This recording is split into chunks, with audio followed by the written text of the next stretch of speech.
Kamala Harris se convierte esta noche en la candidata oficial del Partido Demócrata a las elecciones presidenciales de noviembre en Estados Unidos. La vicepresidenta pronunciará el discurso más importante de su carrera política al cierre de la Convención Nacional Demócrata. Les contamos las claves de la campaña. La Asamblea Nacional de Venezuela, controlada por el oficialismo, celebró la sentencia del Tribunal Supremo de Justicia, con la que se ratificaron los resultados del Consejo Nacional Electoral que dieron la victoria a Nicolás Maduro. El líder opositor Edmundo González Urrutia respondió que no usurparán la verdad. Tenemos reporte. El gobierno israelí indicó que es falso que cederán el control del corredor Filadelfia, la franja fronteriza que conecta a Gaza con Egipto. Según el portavoz del Ejecutivo, se trata de una zona clave para los intereses de Israel. A ustedes gracias por continuar con nosotros en France 24. Soy Valentina Torres Sánchez y es un gusto acompañarlos. Iniciamos en Estados Unidos porque este jueves Kamala Harris se convierte en la candidata oficial de los demócratas a las elecciones presidenciales.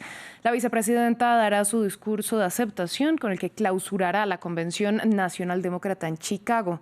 En este informe de Marta Moya repasamos algunos momentos clave que marcaron un cambio en la campaña demócrata tras la salida de Joe Biden. Será el speech más importante de su vida. Kamala Harris ofrece este jueves el discurso de aceptación de la nominación del Partido Demócrata, con el que de manera formal se postula para concurrir a las elecciones presidenciales del 5 de noviembre contra Donald Trump. La alocución de la ahora vicepresidenta marca asimismo el broche de oro de la Convención Nacional del Partido, que durante 4 días ha contado con los rostros más ilustres en Chicago con un mismo objetivo: encumbrar a la dupla Harris-Walz al Olimpo de los demócratas tras la renuncia de Joe Biden a pelear por la reelección, generando un cambio en la dinámica de la campaña. Los demócratas han descubierto que la fórmula para ir contra Trump es el optimismo, es mirar hacia adelante, es la alegría, es la euforia. Como estamos viendo, está matizando todos los discursos, sea de Clinton, de los Obama, de Oprah Winfrey. Es como somos norteamericanos, miramos para adelante. Han pasado 33 días desde la decisión de Biden. Cierre de filas total en torno a Harris desde todos los flancos. Actos de campaña repletos allá donde va, desde Pensilvania hasta Arizona, Wisconsin o Michigan. Una oleada de euforia colectiva traducida en un gran aumento de las donaciones, con alrededor de $500 millones recaudados en el último mes. Ha mejorado también su imagen pública, dándole la vuelta a unas encuestas que favorecían a Trump. Ahora el objetivo es mantener el entusiasmo arriba. Tiene que abrigar todo ese gran espectro de gente, desde los semiconservadores del Partido Demócrata hasta los más progresistas.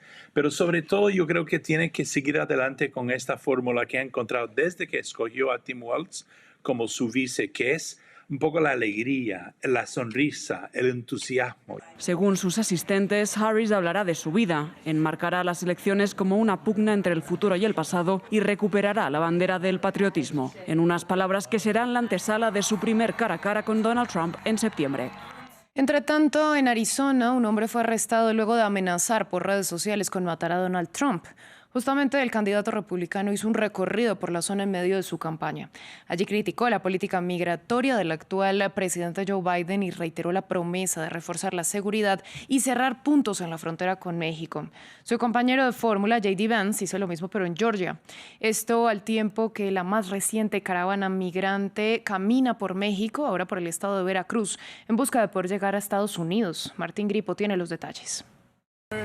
Donald Trump nuevamente contra la migración. El candidato republicano a la presidencia de Estados Unidos viajó a la ciudad fronteriza de Arizona y desde allí criticó la gestión de Joe Biden. Dijo que el mandatario ha implementado una política de fronteras abiertas, algo con lo que prometió acabar, y apuntó contra Kamala Harris.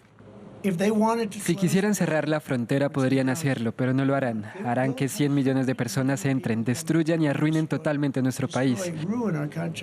Tenemos una marxista que se postula y no creo que puedan dejarla. Este país no aceptaría una presidenta marxista. Ella nunca construirá el muro, no quiere construirlo.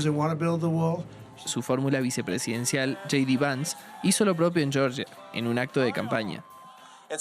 Es importante recordar a la gente que la frontera sur abierta ha tenido consecuencias muy directas, incluso en lugares tan alejados de Texas como el sur de Georgia. Y creo que es importante recordarle eso a la gente y dejar claro que si logramos que Donald Trump vuelva a liderar, tendremos una frontera sur segura. Mientras tanto, una caravana de migrantes sigue su recorrido por México para llegar a Estados Unidos. Ahorita no sabemos porque no nos quieren dejar quedar aquí en ningún sitio, no nos quieren dar al ojo. Y nos mandan es a seguir. Aquí vemos madres que no hemos comido, hay niños que van por lo menos enfermos, van sin comer, todo eso. Entonces lo único que le pedimos es que nos ayuden, que nos den por lo menos al ojo, que por lo menos las autoridades también no sean tan duras con nosotros en el camino. En esta caravana que atraviesa México, se estiman hay unas 1.200 personas de Centroamérica y Venezuela que escaparon de sus países debido a las crisis políticas, económicas y sociales. Vamos ahora a México, donde el gobierno de Andrés Manuel López Obrador solicitó que se dejen de pagar los sueldos de los trabajadores públicos que se unan al paro en contra de la reforma judicial impulsada por el Ejecutivo. Este jueves el mandatario indicó que los huelguistas no serán despedidos, pero pidió a los trabajadores que no se dejen manipular. Pese a ello, previamente aseguró que el paro es ilegal. Para analizar el panorama, conectamos con Marisol Barajas. Ella es magistrada del Poder Judicial en México. Le doy la bienvenida a France 24 y le pregunto en principio, uno de los pilares de la reforma es la elección popular de jueces y magistrados de la Suprema Corte. El presidente López Obrador dice que esto evitará la corrupción, pero ¿cuál es su opinión al respecto? Hola, ¿qué tal? Muchísimas gracias por la invitación.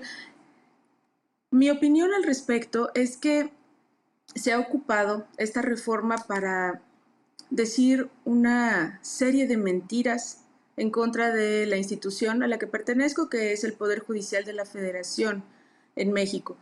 Y no hay un diagnóstico. Todos los días durante su mandato ha dicho en su mañanera, se llama su contacto con el pueblo, ha calificado a jueces de corruptos de manera general, por el simple hecho de haber dictado libertades, ¿no? Él hace acusaciones sin fundamentos, sin pruebas, en donde dice son corruptos porque dejaron libre a tal persona, sin hacer un análisis de las pruebas del caso, porque eso solo lo puede hacer el juez. Habla de otras cuestiones de corrupción dentro de la institución, pero son referidas al nepotismo, cuando lo refiere únicamente porque hay familiares dentro de la institución, pero la institución es muy rígida para el acceso de las personas y hacen una serie de exámenes para poder ingresar y para poder ascender en la carrera judicial, que es muy importante. Entonces, desde mi punto de vista, todas estas acusaciones de corrupción, que es en donde se basa la reforma del Poder Judicial, son muy generales y sin sustento. Se habla de muchas irregularidades dentro de la impartición de justicia, pero solo se está atacando al Poder Judicial de la Federación, que es únicamente la justicia federal. Sí. Aquí en México hay un juicio de amparo, ¿sí? Yo justamente... Bueno, termino la idea, nada más. ¿Sí? No, por favor. Dígame. Bien, nada más porque quiero hacer énfasis en el juicio de amparo, que es un juicio de protección ciudadana, a donde acuden las personas cuando reclaman actos de las autoridades. Y esos juicios de amparo obligan a las autoridades a corregir su actuar. Entonces eso molesta. Sí, es lo que quería indicar.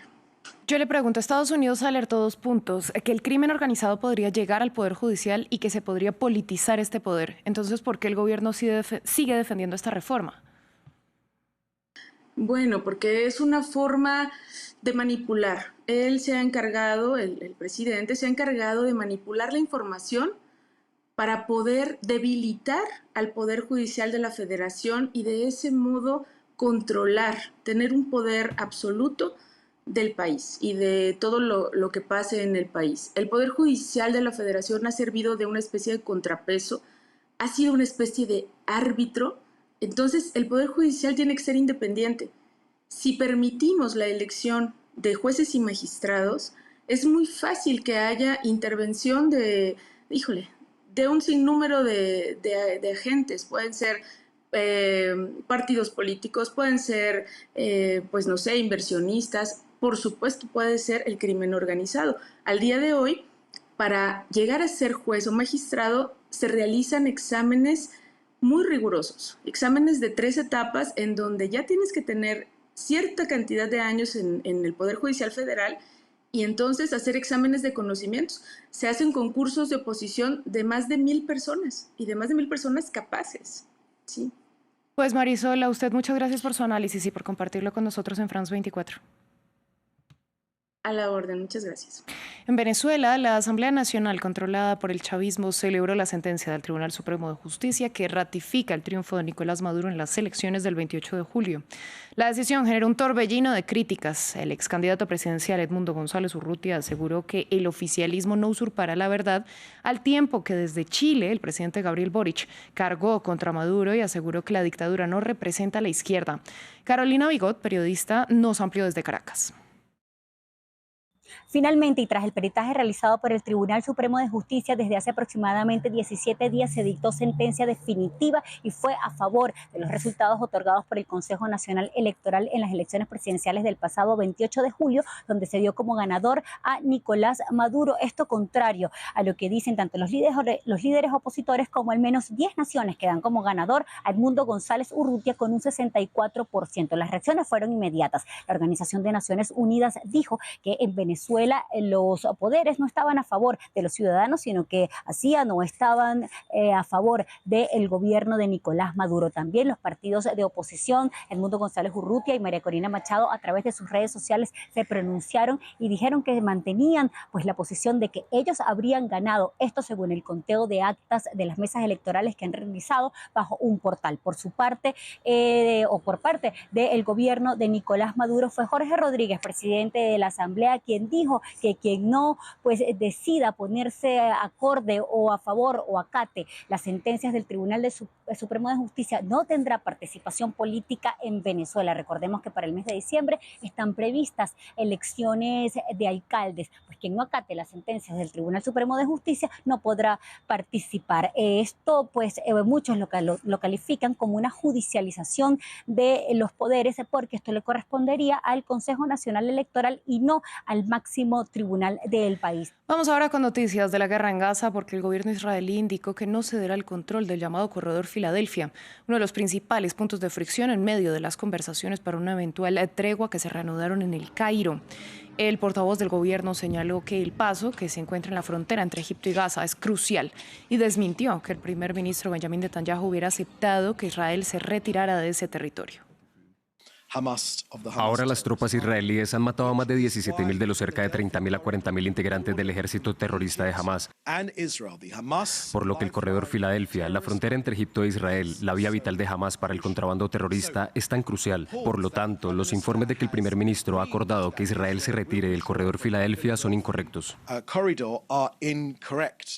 Cerramos en California, donde cientos de leones marinos salieron a la playa San Carlos para quedarse un rato entre la arena y el mar. El hecho llevó a las autoridades a cerrar la zona al público. Sin embargo, los visitantes del lugar se acercaron a apreciar el espectáculo y tomar fotos de los animales. Los expertos aseguran que los mamíferos podrían estar en la zona durante unas 3 o 4 semanas y podrían haberla elegido por la diversidad de alimentos que encuentran en ese ecosistema. Es todo por el momento en France 24, pero quédense con nosotros que volvemos en breve con más noticias.